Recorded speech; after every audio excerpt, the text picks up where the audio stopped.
আমাদের হাজী মোহাম্মদ মুহসিন হল বেশ পুরানো একটি হল এবং এই হল ২০১৪ সালে বুয়েটের একাধিক ইঞ্জিনিয়ার এই হলটি পরীক্ষা নিরীক্ষা করে তারা এটিকে পরিত্যক্ত ঘোষণা করেছিল, অর্থাৎ এটা বসবাসের অযোগ্য ঘোষণা করেছিল।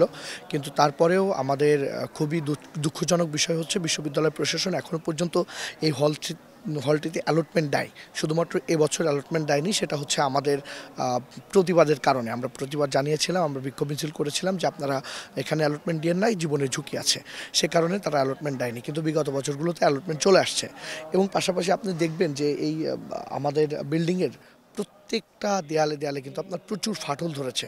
এগুলো কিন্তু বিশ্ববিদ্যালয় প্রশাসন দেখেছে এবং আমাদের প্রায় ২৮০০ কোটি টাকার মতো বাজেট এসেছে একনেক থেকে এবং এটা বাজেট পাশও হয়ে গেছে। কিন্তু দুর্ভাগ্যজনকভাবে সেটা এখনও আমাদের কাজ শুরু হয়নি। আমাদের হাজী মোহাম্মদ মুহসিন হল এবং সলিমুল্লাহ হল, এই দুটা হলের বাজেট পাশ হলে এখনও কাজ শুরু হয়নি।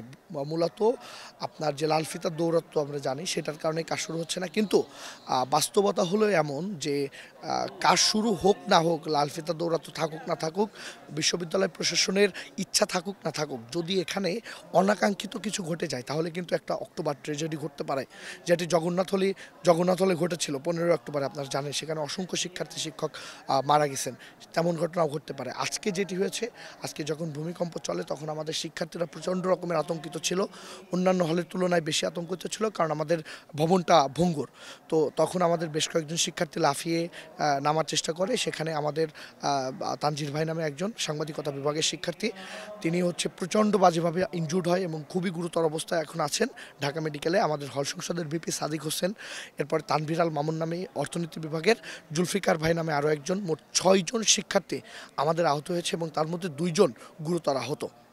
এবং আমাদের কিন্তু হলে প্রতিবন্ধী শিক্ষার্থীরা থাকে। তো দেখা যায় যে আমরা অনেকে বেরিয়ে আসতে পারি যখন ভূমিকম্প হয় মাঠে, কিন্তু তারা কিন্তু আসতে পারেন না।